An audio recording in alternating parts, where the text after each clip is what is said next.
আসসালামু আলাইকুম এভরিওয়ান, কেমন আছেন সবাই? আশা করি সবাই অনেক বেশি ভালো আছেন। আল্লাহর রহমতে আমি অনেক ভালো আছি। তো আপনাদের জন্য আমি নতুন আরো একটি গল্প নিয়ে চলে এসেছি। তো চলুন বেশি কথা না বলে গল্পটি শুরু করা যাক। কয়েকদিন হলো আমি এসএসসি পরীক্ষা দিছি এবং আমি নিজের বাসায় আরামে ঘুম পাড়তেছি। তখন আব্বু আমাকে ফোন দিয়ে বলে যে রহিম কোথায় তুই? আমি তখন আব্বুকে বললাম যে আমি বাড়িতে শুয়ে আছি। আর তখন আব্বু আমাকে বলে যে তুই তাড়াতাড়ি আমার অফিসে চলে আয়। তখন আমি বললাম যে কেন? আর আব্বু তখন বলল যে আসলেই বুঝতে পারবি। আমি তখন তাড়াতাড়ি রেডি হয়ে আব্বুর অফিসে রওনা দিলাম। আর আব্বু তখন আমাকে নিয়ে কোথায় যেন গেল। তখন আমি সামনে দেখি যে কাজী অফিস। আমি আব্বুকে জিজ্ঞাসা করলাম যে তুমি আমাকে এখানে এনেছো কেন? তখন আব্বু আমাকে বলল যে রহিম আজকে তোর বিয়ে। আমি তখন আব্বুকে বললাম যে তুমি কি পাগল হইছো? আর কার সাথে বিয়ে? আর আমার কি বয়স হয়েছে বিয়ে? তখন আব্বু আমাকে বলল যে দেখে আজকে তোর বিয়ে আমার বন্ধুর মেয়ে জান্নাতের সাথে। আমি তখন বললাম যে দেখো আমি কোনো জান্নাত টান্নাতকে বিয়ে করতে পারবো না। তখন আব্বু আমাকে বলল যে দেখে আমি আমার বন্ধুকে কথা দিয়ে দিয়েছি। আমি তখন বললাম যে তবুও আমি তোমার বন্ধুর মেয়েকে বিয়ে করতে পারবো না। তখন আব্বু আমাকে বলল যে আমার বন্ধু একটা সমস্যায় পড়েছে দেখে তোর সাথে আমার বন্ধুর মেয়ের বিয়ে দিচ্ছে। জান্নাতের পিছে এক বখাটে ছেলে পড়েছে, সেই জন্য ওর সাথে তোর বিয়ে দিচ্ছি।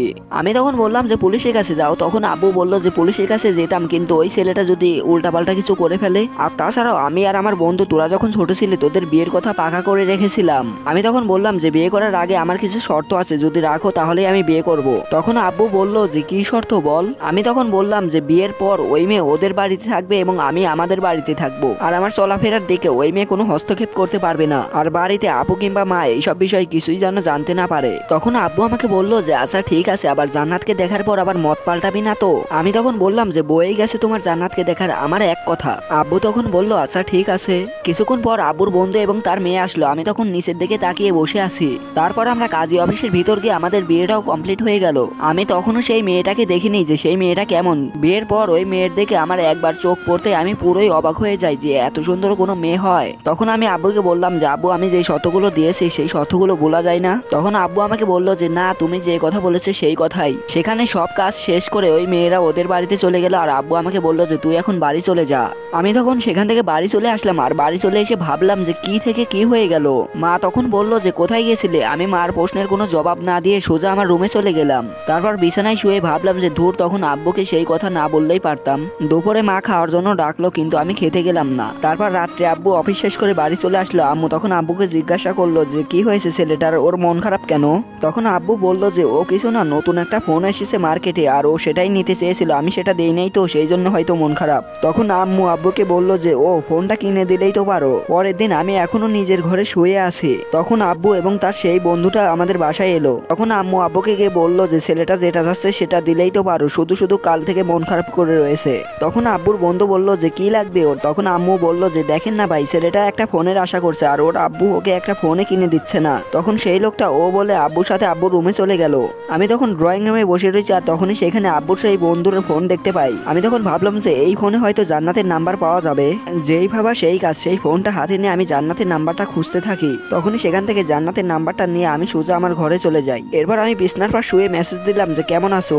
সে তখন বলল যে আলহামদুলিল্লাহ ভালো, কিন্তু আপনি কে? আমি তখন বললাম যে আমি তোমার জান। তারপর সে বলল যে সরি আমার কোনো জান নেই। আমি তখন লিখলাম যে নেই তাই কি হয়েছে, হতে কি সমস্যা? তারপর সে লিখলো যে সরি আমার বিয়ে হয়ে গেছে। তারপর আমি ও বলে ফোনটা রেখে দিলাম। এরপর আমি ভাবলাম যে যাক, মেয়েটার তো কোনো বয়ফ্রেন্ড নেই। এরপর বিকেলে আমি ওকে ফোন দিলাম। তারপর আমি বললাম যে কেমন আছো? তারপর সে বলল যে আলহামদুলিল্লাহ, কিন্তু আপনি কে? তারপর আমি বললাম যে তোমার বিয়ে হয়ে গেছে না? তখন সে বলল যে হ্যাঁ আমার বিয়ে হয়ে গেছে। আমি তখন বললাম যে আমি তোমার বর। তারপর সে বলল যে সরি। আমি তখন বললাম যে হ্যাঁ আমি তোমার বর রহিম। তখন সে ফোনটা রেখে দিল। তারপর সন্ধ্যায় সে মেসেজ দিচ্ছে যে সরি। তখন আমি লজ্জা পেয়ে গেছিলাম। তারপর সে বলল যে আপনি আমার নাম্বার পেলেন কোথা থেকে? তখন আমি বললাম যে তোমার আব্বুর ফোন থেকে চুরি করেছি। তখন সে বলল যে কি? ও আচ্ছা। এরপর সে আমাকে জিজ্ঞাসা করলো যে আপনি কোন ক্লাসে পড়েন? আমি তখন বললাম যে আমি এসএসসি পরীক্ষা দিয়ে বসে আছি, আপনি কোন ক্লাসে পড়েন? তখন সে আমাকে বলল যে আমি ক্লাস 9-এ পড়ি। তারপর এরকম কথাবার্তা বলে আমি ফোনটা রেখে দিলাম। পরের দিন সকালে দেখি যে আব্বুর সেই বন্ধু আমাদের বাড়িতে একটা ফোন এবং একটা বাইক নিয়ে এসেছে। তখন সে আমার কাছে এসে বলে যে রহিম এগুলো তোমার। আমি তখন বললাম যে সত্যি? তারপর সে আমাকে বলল যে হ্যাঁ এগুলো আজ থেকে তোমার।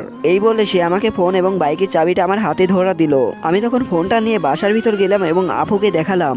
ও আপনাদের তো বলতেই ভুলে গেছি, আমার একটা আপু আছে। তখন আমি আপুকে ফোনটা দেখালাম। আপু তখন আমাকে বলল যে কি রে, কি বিষয়, উনি তোকে ফোন এবং বাইক কিনে দিল কেন?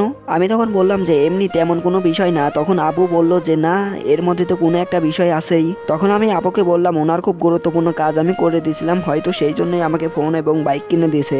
তারপর আমি সেখান থেকে চলে আসলাম। তারপর আমি বাইকটা বাড়িতে থুয়ে ফোনটা হাতে নিয়ে আমার বন্ধুদের কাছে চলে গেলাম। আমার বন্ধুরা আমার হাতে নতুন ফোন দেখে উড়াধুরা ছবি তুলছে। আর আমরা আগে যেখানে আড্ডা দিতাম সেইখানে একটা বিল্ডিং এর কাজ চলছে। আর তখন সেখান থেকে আমরা নতুন একটা আড্ডার জায়গা বানাই একটা স্কুলের সামনে। এরপর আমরা সবাই মিলে সেখানে দাঁড়িয়ে সিগারেট খাচ্ছিলাম।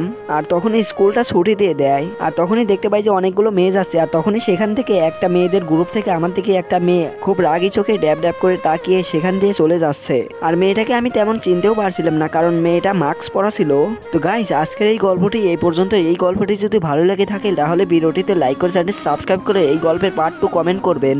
আর যদি কমেন্ট করেন তাহলে এই ভিডিওর পার্ট 2 আমি অবশ্যই নিয়ে আসবো। তো দেখা হবে আরো একটি নতুন ভিডিওতে। ততক্ষণ সবাই ভালো থাকবেন, সুস্থ থাকবেন। আল্লাহ হাফেজ।